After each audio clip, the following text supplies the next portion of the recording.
Assalamualaikum warahmatullahi wabarakatuh. Alhamdulillahi wahdah wassalatu wassalamu ala man la nabiyya ba'dah wa ala alihi wa sahbihi wa man ittaba'a hudah ila yaumil qiyamah amma ba'd. Kita panjatkan puja dan puji syukur kehadirat Allah Subhanahu wa taala pada kesempatan pagi menjelang siang yang berbahagia kali ini, tanggal 24 Muharram 1444 Hijriah atau yang bertepatan dengan tanggal 22 Agustus 2022. Kita masih kembali diberi kekuatan, kesehatan, hidayah serta taufik dari Allah Jalla wa Ala, sehingga kita bisa kembali menghadiri pengajian rutin Senin pagi di Masjid Manarul Ilmi di Komplek Pondok Pesantren Tunas Ilmu di Desa Kedung Wuluh Purbalingga ini. Kita berharap semoga Allah Azza wa Jalla berkenan untuk melimpahkan kepada kita semuanya ilmu yang bermanfaat, sehingga bisa kita amalkan sebagai bekal untuk menghadap kepada Allah Jalla wa Ala. Allahumma amin. Salam dan salam semoga senantiasa tercurahkan kepada junjungan kita Nabi Agung Muhammad sallallahu alaihi wasallam, kepada keluarganya, sahabatnya dan umatnya yang setia mengikuti tuntunannya hingga akhir nanti. Ibu-ibu yang kami hormati dan juga segenap pendengar serta pemirsa rahimani wa rahimakumullah. Alhamdulillah, pada kesempatan yang berbahagia kali ini kita masih kembali melanjutkan pembahasan tentang fikih doa dan zikir. Kali ini memasuki serial nomor 191, masih mengangkat tema zikir dan doa sebelum tidur bagian yang ke-10. Pada bagian yang ke-10 ini kita akan membahas salah satu surat Al-Quran yang dianjurkan untuk dibaca sebelum tidur, yaitu surat An-Nas. Kenapa Bu? Surat An-Nas. Nomor berapa surat An-Nas ini? Di dalam Al-Quran nomor berapa? Nomor 114, alias surat yang terakhir di dalam Al-Quran. Surat ini terdiri dari 6 ayat dan tidak panjang, sehingga menjadi salah satu surat favorit. Salah satu surat favorit beserta dengan surat Kulhu dan surat Al-Falaq. Nah, 3 surat ini dianjurkan untuk dibaca sebelum tidur, sebagaimana yang sering kita sampaikan dalam beberapa pertemuan sebelumnya. Dari Aisyah radhiyallahu anha, anna Nabiyya sallallahu alaihi wasallam kana idza awa ila firashi kulla lailah, setiap malam sebelum Rasul sallallahu alaihi wasallam tidur, jama'a kaffaihi, menggabungkan antara dua telapak tangannya. Kemudian nafatha fihima, kemudian beliau meniupkan angin dengan sedikit air ludah dari mulutnya ke dua telapak tangan tersebut. Faqara'a fihima, kemudian beliau membaca di dalam kedua telapak tangan tersebut Qul huwallahu ahad, surat Al-Ikhlas, wa Qul a'udzu birabbil falaq, surat Al-Falaq, wa Qul a'udzu birabbin nas, surat An-Nas.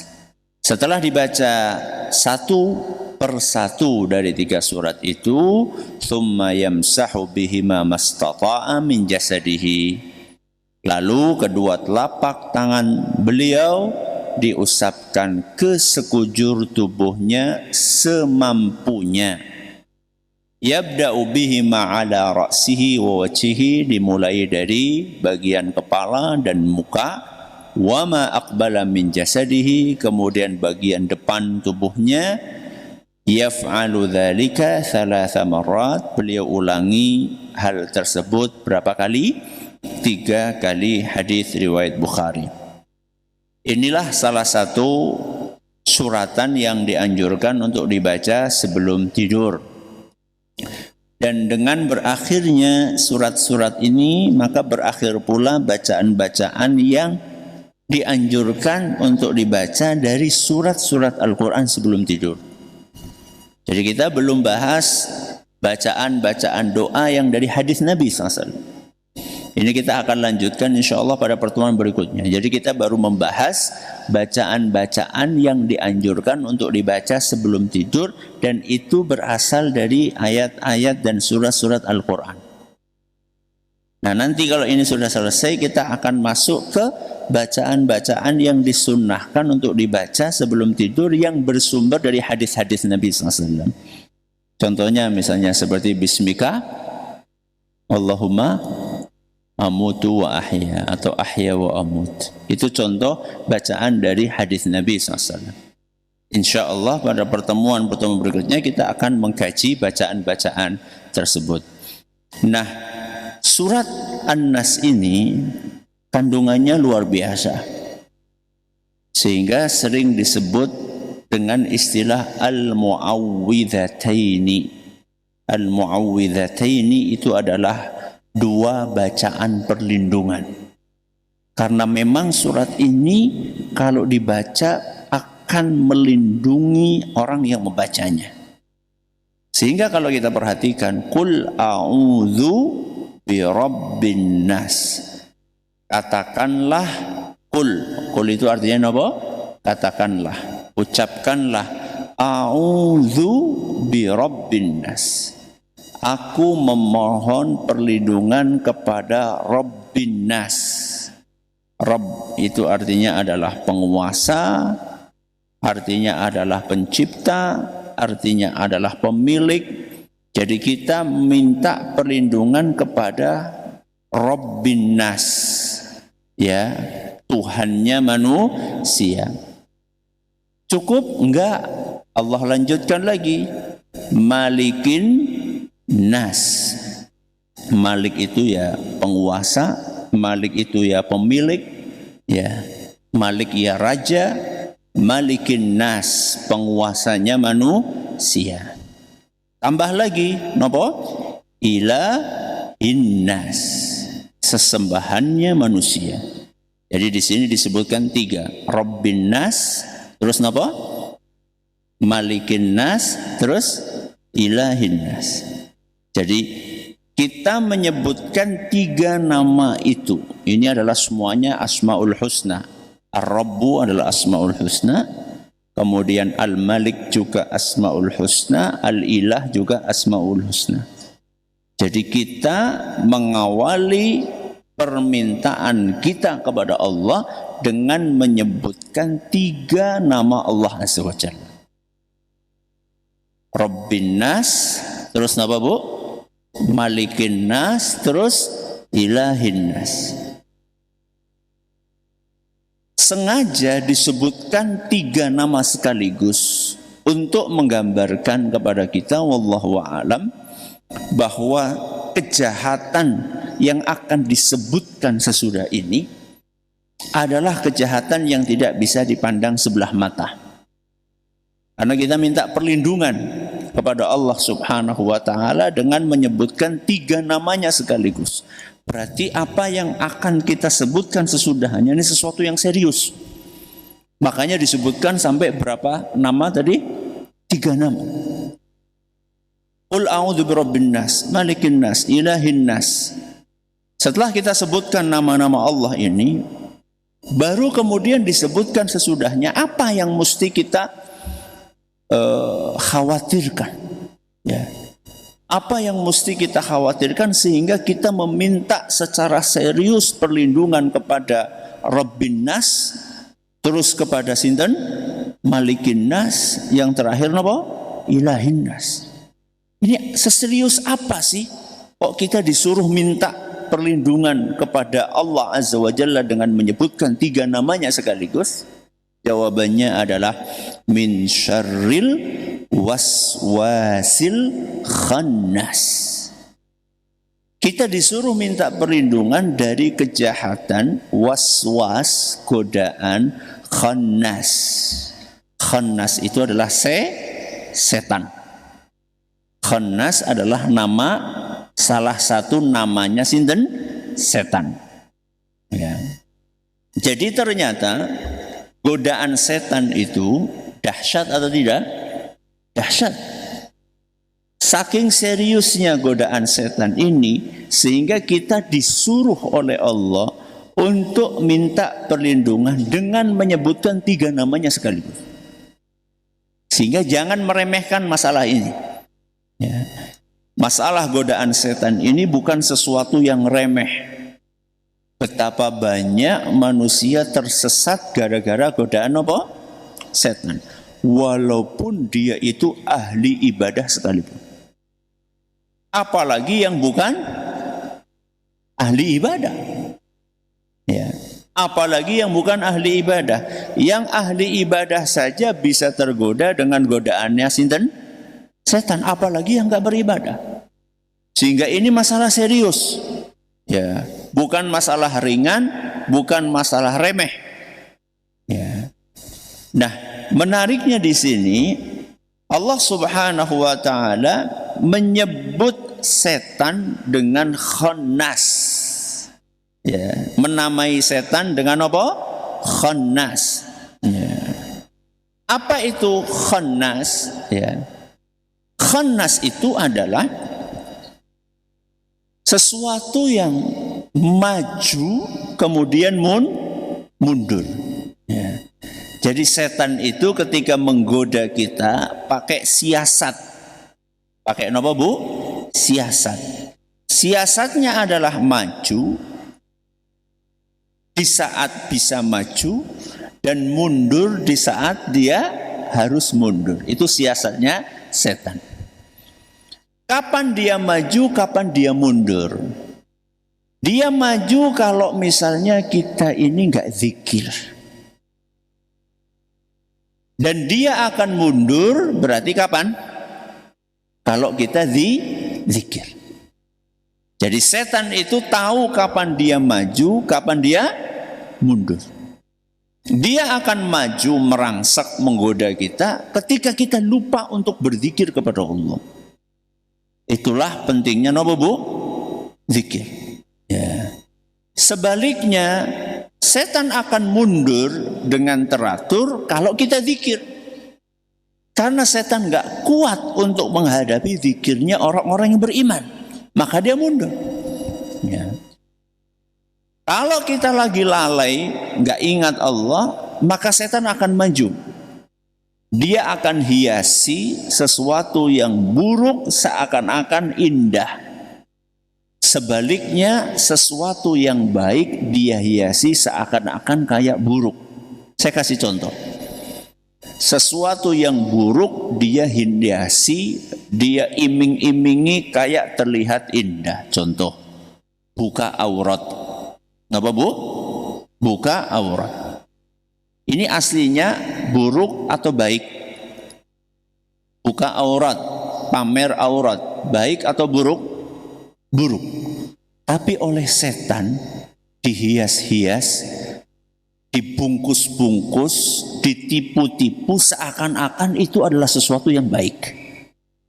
Makanya sekarang perhatikan di media, ya, di mana, Bu?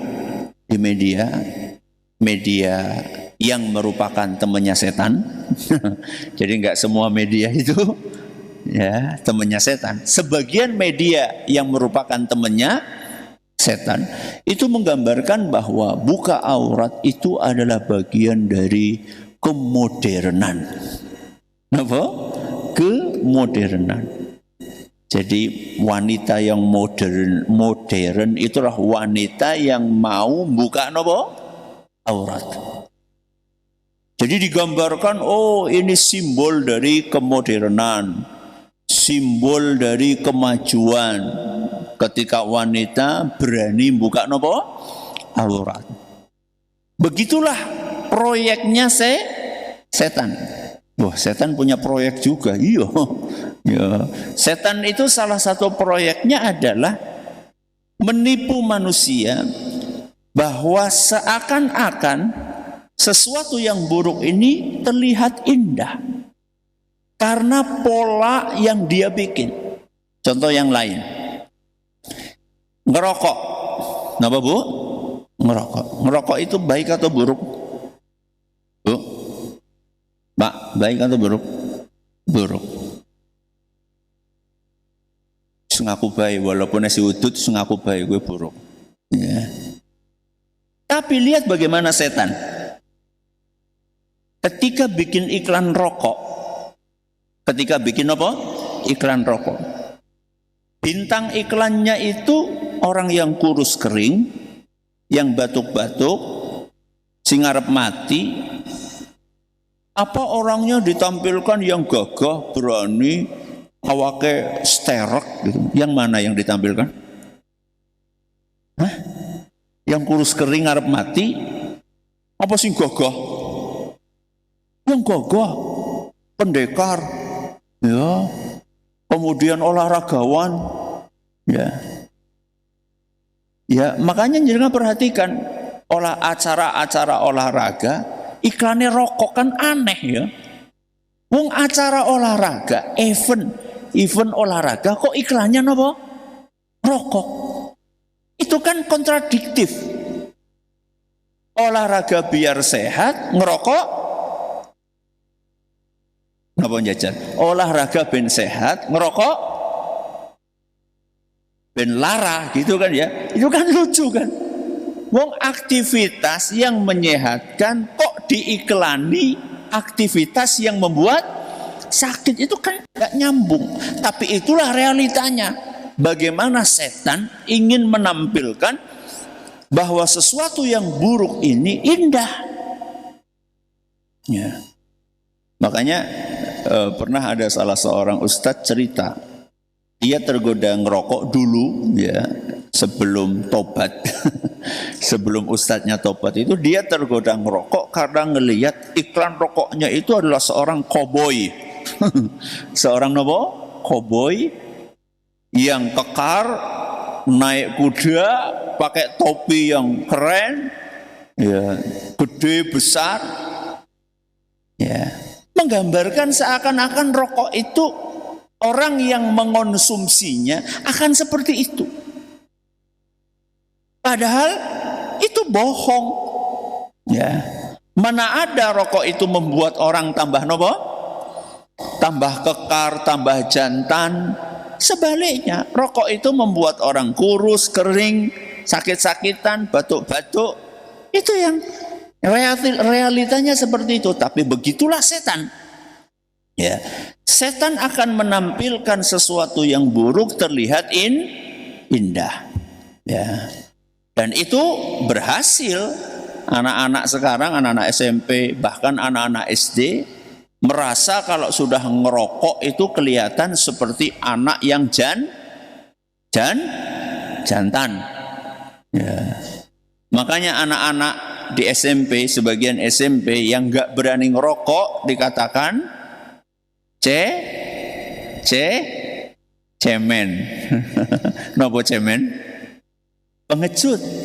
Lihat bagaimana iklan yang disajikan di billboard gede-gede di tempat-tempat strategis, kemudian iklan yang disajikan di televisi secara terus-menerus dan simultan. Iklan yang dipasang di bendera yang panjang itu namanya apa? Bendera yang panjang di pinggir jalan apa namanya? Layur. Ya, layur-layur di pinggir jalan di acara-acara, entah itu olahraga, entah itu konser. Bahkan kadang-kadang di acara ormas, ya.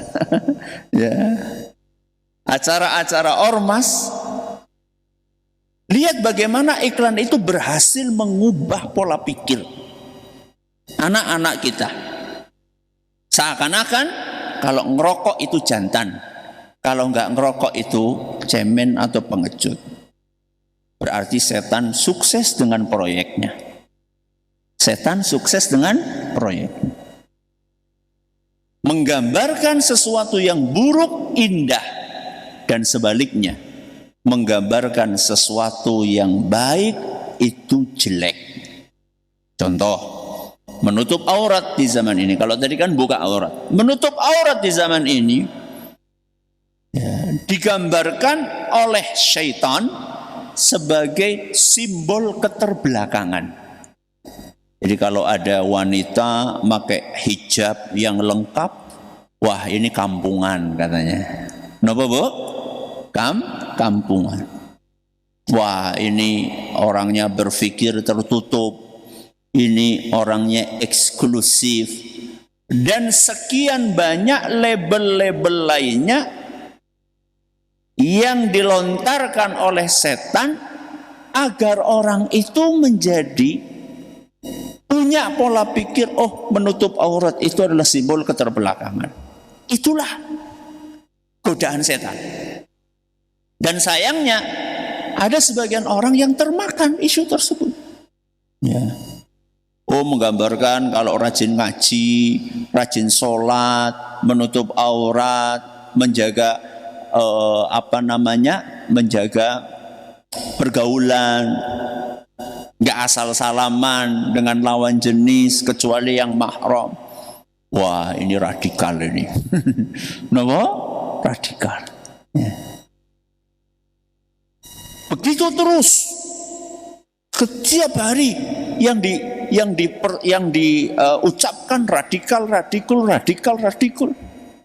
Ya, sampai lupa bahwa korupsi itu juga tindak nopo radikal.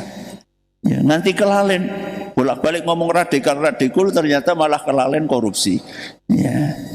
Jadi ini adalah bagian dari skenario yang disetting oleh setan. Cuman bagaimana supaya kita bisa sukses menghadapi godaan-godaan setan tersebut? Caranya adalah dengan banyak-banyak berzikir. Dan berzikir ini bukan hanya kita ucapkan subhanallah, alhamdulillah, wa la ilaha illallah, wallahu akbar, kemudian baca Al-Quran, ini zikir. Termasuk belajar agama. Menghadiri pengajian seperti sekarang, ini juga bagian dari zikir. Makanya orang-orang yang menghadiri pengajian seperti ini, setan seneng nopo mboten seneng? Seneng nopo mboten seneng? Mboten seneng. Setan gak suka. Makanya setan berupaya sekuat tenaga supaya kita gak jadi berangkat ngaji. Harap mangkat ngaji gue lho, godaane wakeh banget. Ya, betul atau tidak Bu? Betul. Ya, ujuk-ujuk bane kempes, ya, padahal kawit wingi enggak kempes, tahu-tahu kempes. Ya. Mau berangkat ujuk-ujuk lara apa Bu? Lara untu. Ya, tahu-tahu sakit gigi padahal kemarin-kemarin sehat. Mau berangkat tahu-tahu anak rewel, ya. Macam-macam godaannya. Karena setan gak suka. Sebab kalau kita ngaji, setan gak kuat untuk menggoda kita. Setan berupaya bagaimana supaya kita lemah. Nah, kalau kita tetap berangkat ngaji, maka setannya mundur. Ya. Nah, nanti kalau sudah selesai ngaji, setannya nopo? Maju lagi. Itulah khonnas. Min syarril waswasil khonnas. Ya, khonnas, maju dan nopo? Mundur. Kapan dia maju? Kalau kita enggak berzikir, lupa Allah. Kapan dia mundur? Kalau kita berzikir dan ingat Allah. Makanya orang yang beriman, setannya itu kurus-kurus. Orang yang beriman, setannya apa? Kurus-kurus. Dan orang yang tidak beriman, setannya lemu-lemu. Lemu di sini maksudnya kuat. Ya. Jadi jenengan Jangan khawatir ya, ibu-ibu yang bapak-bapak yang gemuk-gemuk ini nggak usah khawatir. Wah, setanku lemu ya. Enggak, itu hubungannya bukan dengan gemuknya tubuh jenengan, bukan. Ibu-ibu yang kurus-kurus juga jangan terlalu pede, setanku kuru ya. Enggak. Gemuk dan kurusnya setan itu bukan tergantung kepada gemuk dan kurusnya tubuh kita, bukan. Tapi gemuk dan kurusnya setan itu tergantung seberapa sering kita ingat Allah. Semakin kita sering mengingat Allah, berzikir, ibadah, baca Quran, menghadiri pengajian, maka setan kita akan semakin kurus dan semakin lemah karena dia nggak dapat makanan. Nggak dapat apa, Bu? Makanan. Tapi sebaliknya, semakin sering kita berbuat dosa, berbuat maksiat, malas ngaji, malas zikir, dolanan HP terus. Ya, ngaji be dolanan HP. Ya, maka setannya akan semakin gemuk karena setiap hari kita kasih nopo? Makanan. Makanan nopo? Lah niku dosa maksiat itu makanannya setan. Apalagi ditambahi karo menyan, ya. Tambah wareg gue setannya, ya. Ditambahi menyan, tambahi kembang, tambahi apa lagi, setannya semakin gemuk. Ya. Min syarril waswasil khannas. Apa yang diserang oleh setan? Alladzi yuwaswisu fi sudurin nas. Sudur niku artinya apa? Sudur itu artinya dada. Apa artinya? Dada. Tapi yang dimaksud di sini adalah isinya dada. Napa isinya dada? Qalbu. Ya, napa? Qalbu. Qalbu siapa? Qalbu kuwi jantung apa hati? Hati siapa? Liver. Qalbu niku jantung nopo liver? Yo bingung kan? Ya hati kan liver. Iya kan? Qalbu itu hati alias liver atau jantung? Liver. Liver sih tempatnya di dada apa di perut? Iya kok. Alladzi yuwaswisu fi sudurin nas. Sudur itu artinya dada. Tapi yang dimaksud isinya dada. Saya tanya, isinya dada itu apa? Qalbu. Isinya dada itu qalbu. Lah, qalbu itu kan bahasa Arab. Bahasa Indonesianya apa? Isinya dada gue jantung apa liver? Jantung. Jadi sing bener qalbu itu jantung. Sebenarnya seperti itu. Isinya sebenarnya terjemahan yang pas itu bukan hati alias liver. Kecuali kalau hati yang jenengan maksud itu bukan liver. Kalau hati yang jenengan maksud itu jantung, iya betul. Makanya ada istilah jantung hati, untuk jantung liver. Ya. Jadi saya perlu luruskan ini supaya jenengan tahu sebenarnya organ yang terpenting di dalam diri manusia itu adalah jantung. Makanya kalau jantungnya berhenti, nopo? Mati. Ya, jantungnya berhenti mati. Ya. Nauzubillahi min dzalik. Jadi yang diserang oleh setan adalah qalbu. Ya, jadi kalau saya ngomong hati, karena sudah terlanjur nopo? Sudah terlanjur orang familiar dengan istilah nopo? Hati. Kalau saya ngomong hati, maka yang saya maksud bukan liver. Tapi yang saya maksud adalah jantung. Jadi kalau kita membahas penyakit hati, itu bukan penyakit liver. Nah, penyakit liver ya penyakit kuning, hepatitis A, hepatitis B, hepatitis C. Ya, bukan itu. Kalau penyakit-penyakit hati itu maksudnya adalah sombong, riya, terus apa lagi? Hasad, dengki, iri. Ya, itulah yang dimaksud. Jadi yang diserang oleh setan adalah alladzi yuwaswisu fi sudurin nas. Apa tadi sudur? Dada. Yang dimaksud adalah isinya dada yang diserang oleh setan. Apa tadi isinya dada? Qalbu. Terjemahannya yang pas adalah jantung. Tapi tidak apa-apa pakai istilah hati karena sudah terlanjur, tapi yang dimaksud bukan liver. Jadi setan itu menyerang dada kita, menyerang kalbu kita. Kenapa kok yang diserang kalbu? Karena inilah pusat dari baik buruknya seseorang. Ya, jadi setan ini ya licik juga. Ya, nah, pinter ya terlalu bagus. Setan itu licik. Jadi dia nyerang langsung kemana? Pusatnya. Yang dia serang pusatnya. Kenapa? Karena kalau sampai rusak, pusatnya sudah rusak, maka semuanya akan rusak. Makanya itulah targetnya. Alladzi yuwaswisu fi sudur. Ya. Kolbunya yang dirusak.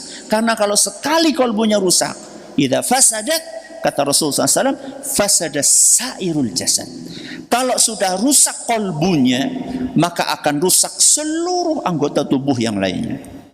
Wa idza salahat, tapi sebaliknya, kalau kolbu ini baik, kolbu ini bersih, saluha sairu jasadihi, maka seluruh anggota tubuhnya pun akan menjadi baik.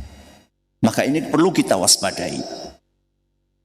Alladzi yuwaswisu fi sudurin nas. Ayat yang terakhir napa? Minal jinnati wan nas.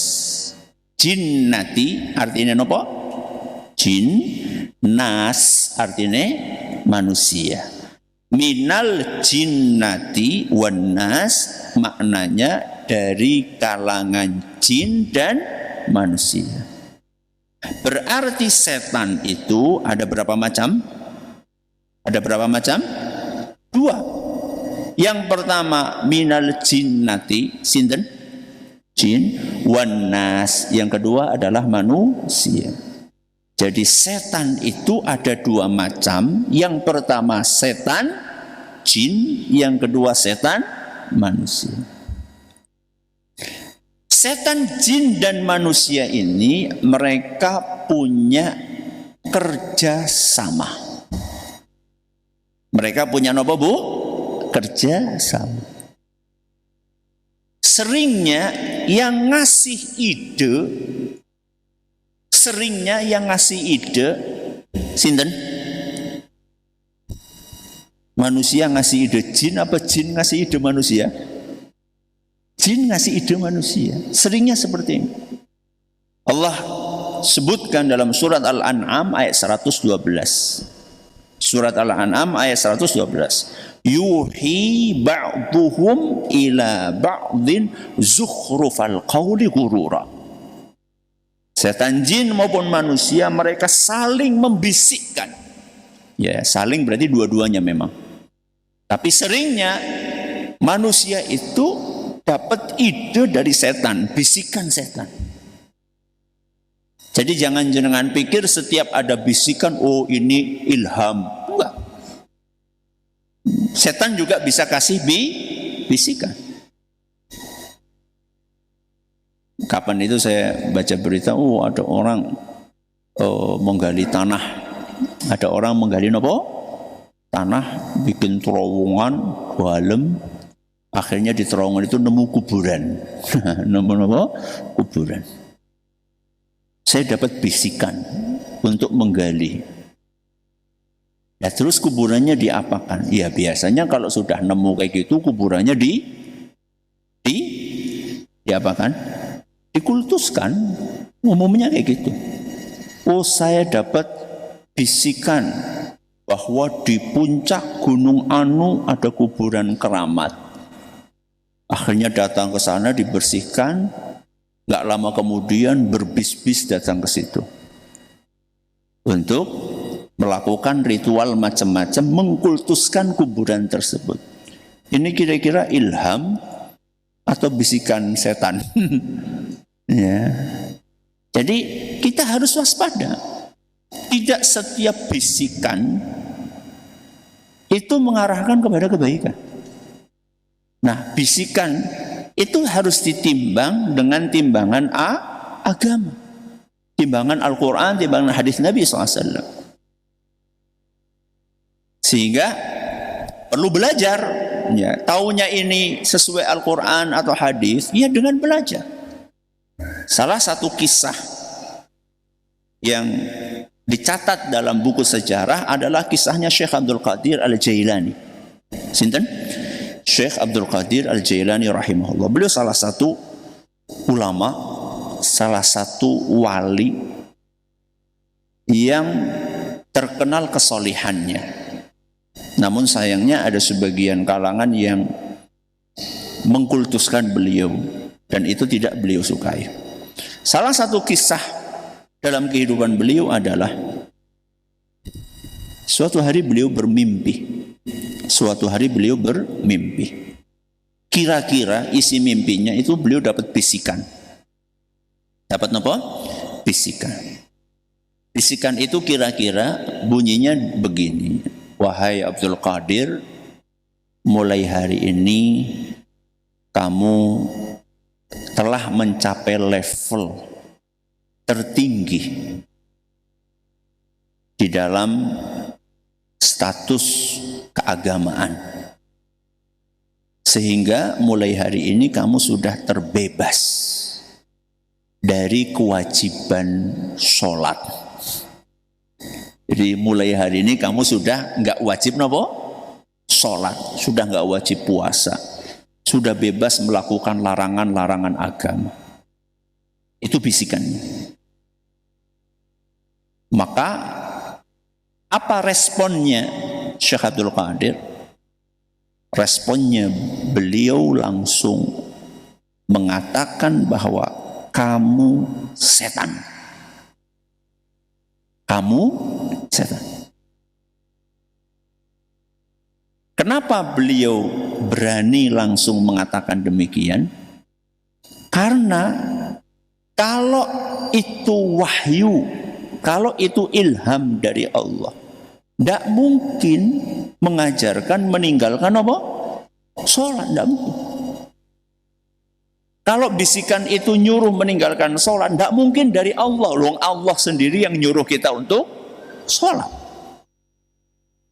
Begitu dijawab dengan jawaban demikian, maka setan pun mengatakan, najauta minni, kamu selamat dari godaanku. Sebelum ini aku sudah berhasil menyesatkan 70 orang dengan cara yang seperti itu.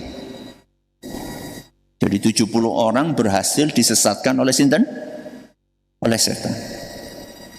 Kenapa mereka berhasil? Karena mereka minim ilmu. Ya, cuma rajin ibadah tapi jarang menghadiri pengajian.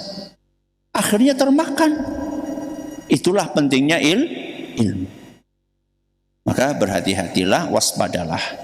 Jadi godaan syaitan itu bisa dari kalangan jin maupun dari kalangan manusia, dan mereka saling bekerja sama, berkolaborasi untuk menyesatkan kita. Maka rutin-rutinlah untuk berzikir, mengingat Allah, baca Al-Quran, dan juga menghadiri pengajian. Masih ada sisa sekitar 6 menit. Kalau ada pertanyaan silahkan. Baik, terima kasih Ustaz, jazakumullah khairan atas materinya. Kami bacakan pertanyaan pertama. Bismillah. Assalamualaikum Ustaz. Waalaikumsalam. Afwan Ustaz, bagaimana ruqyah jin nasab apabila buhulnya tidak ditemukan? Syukran Ustaz. Apa? Bagaimana ruqyah jin nasab jika buhulnya tidak ditemukan? Buhul. Iya. Oh. Pertama, setahu saya kalau buhul itu terkait dengan sihir. Itu yang saya tahu. Pernah kita bahas di pertemuan sebelumnya ketika kita bahas surat Al-Falaq. Qul a'udzu birabbil falaq min syarri ma khalaq wa min syarri ghasiqin idza waqab wa min syarrin naffatsati fil uqad. Uqad itu buhul. Ini pernah kita bahas. Naffatsat itu dukun yang meniupkan di buhul-buhul, yaitu sebagai media sihir. Jadi setahu saya kalau buhul itu terkait dengan sihir. Kalau jin nasab, mungkin ya yang dimaksud oleh saudara penanya, jin nasab itu adalah jin yang diwariskan oleh kakek atau oleh buyut atau oleh bapak kepada anaknya. Mungkin itu yang dimaksud. Pertama, kalau seandainya anak tersebut dia rutin berzikir, menghadiri pengajian, maka setan tidak akan semudah itu masuk ke tubuhnya. Jadi saya bahas dulu tindakan preventifnya dulu, pencegahannya dulu. Jadi kalau misalnya ayah, kakek atau buyut kita itu dulunya memang bermain mistis, maka sebagai seorang anak yang sudah mengerti lebih dalam tentang agama, harusnya dia rutin untuk mengamalkan zikir-zikir yang sudah diajarkan oleh Rasulullah SAW, sehingga setan itu tidak masuk ke tubuh si anak. Ini adalah tindakan preventifnya. Kalau sudah terlanjur bagaimana? Sudah terlanjur, tinggal diruqyah aja, sering-sering baca Al-Quran, terutama surat Al-Baqarah, terutama surat apa? Al-Baqarah. Ya, suratul Baqarah la yaqwa 'alaiha al-batalah. Kata Rasul sallallahu alaihi wasallam, surat Al-Baqarah itu tidak mampu untuk dilawan oleh al-batalah. Al-batalah itu setan-setan yang kuat-kuat, ya, setan-setan senior dalam tanda kutip, ya. Itu gak kuat melawan surat Al-Baqarah, apalagi yang kroco-kroco, apalagi yang junior-junior. Maka perbanyak membaca surat Al-Baqarah sering-sering. Dan tentunya mungkin saja setan akan melakukan perlawanan. Setan akan melakukan perlawanan karena mungkin selama ini dia merasa nyaman tinggal di tubuh manusia tadi. Ketika dia diusir, dia akan melawan. Maka kita jangan menyerah, terus kita baca, sabar sambil minta kepada Allah agar Allah berkenan untuk mengusir, mengalahkan setan tersebut. Wallahu a'lam bishawab. Jadi bisa tetap ditangani walaupun buhulnya tidak ditemukan. Baik, terima kasih Ustaz. Jazakumullah khairan. Pertanyaan berikutnya.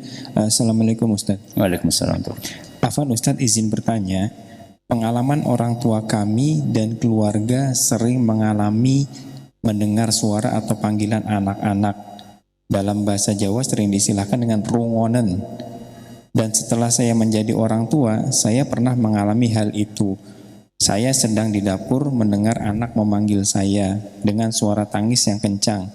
Padahal anak kami sedang tidur nyenyak di kamar.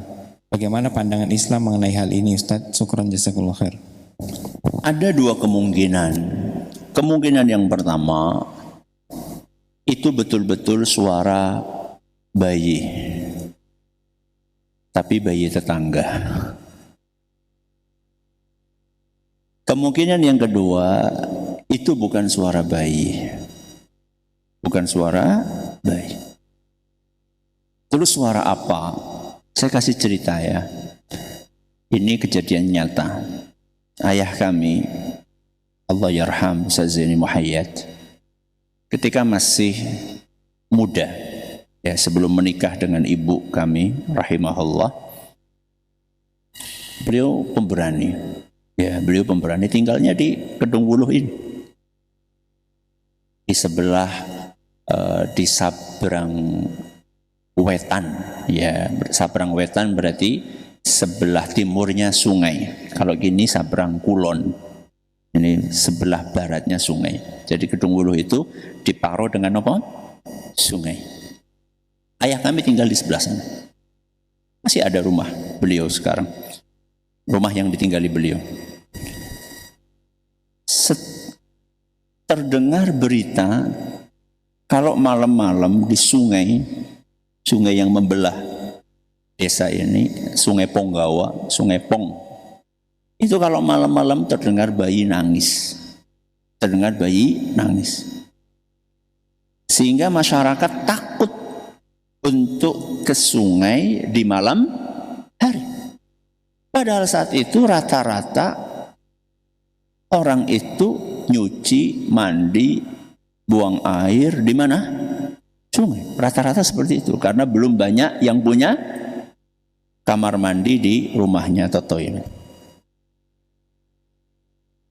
Tersebar isu demikian. Kalau malam-malam ada bayi nangis. Akhirnya ayah kami rahimahullah penasaran. Masa sih ada bayi di mana? Di sungai. Masa ada ibu-ibu tega ninggalkan apa? Bayinya di sungai. Apa yang beliau lakukan? Habis isya, beliau pergi ke sungai.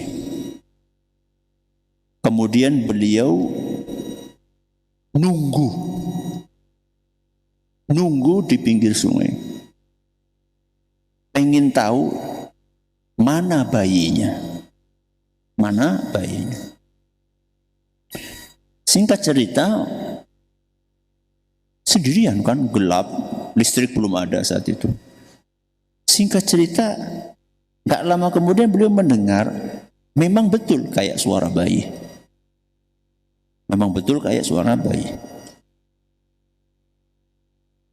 Beliau dengarkan mana arahnya.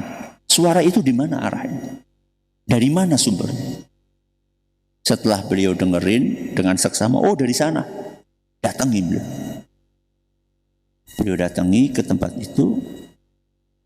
Kemudian beliau, loh, kok suaranya di atas? Bayi masa bisa naik ke atas ya? Bayi kan di bawah, kok di atas? Beliau lihat ke atas. Beliau perhatikan baik-baik. Oh, ternyata itu suara apa? Suara daun bambu. Suara daun bambu, suara bambu yang terkena apa? Tiupan angin kemudian saling bergesekan. Ternyata itu bukan suara bayi, tapi suara daun bambu yang bergesekan. Yang tersebar di sana, di luar sana, apa? Bayi. Dan itu ditelan mentah-mentah. Kenapa ditelan mentah-mentah? Karena pada takut. Gak ada yang berani membuktikan. Coba sekarang jenengan, ada suara pocong di kuburan. Jenengan berani membuktikan?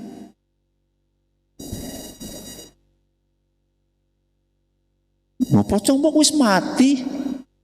Ya.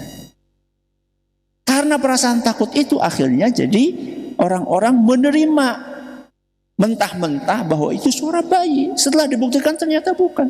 Jadi kemungkinan yang kedua itu bukan suara bayi. Itu bukan suara bayi. Jadi kemungkinan yang pertama suara bayi tapi bayinya tetangga. Yang kedua itu bukan suara bayi. Maka gak usah dipedulikan, banyak-banyak berzikir aja. Mudah-mudahan kita dijaga oleh Allah Azza wa Jalla. Kita akhiri dengan doa kafaratul majlis. Subhanakallahumma bihamdika asyhadu an la ilaha illa anta astaghfiruka wa atubu ilaik. Assalamualaikum warahmatullahi wabarakatuh.